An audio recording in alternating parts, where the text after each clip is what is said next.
Hello friends, मेरे हाल आ रहा है। आप देख रहे हैं शेख हाय। मैं आज आपको बताने जा रहा हूँ आप अपने फ़ोन में रिंगटोन कैसे सेट कर सकते हैं। आपको इसके लिए सेटिंग में जाना है और यहाँ पे आपको एक ऑप्शन मिल जाएगा साउंड एंड वाइब्रेट। इसमें आपको क्लिक करना है।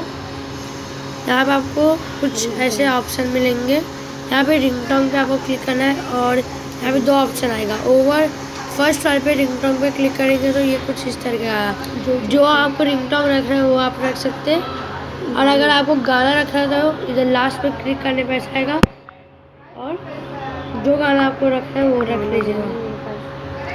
तो इसी तरह आप रिंगटोन सेट कर सकते हो। थैंक यू फ्रेंड्स, मेरे चैनल को सब्सक्राइब कीजिएगा।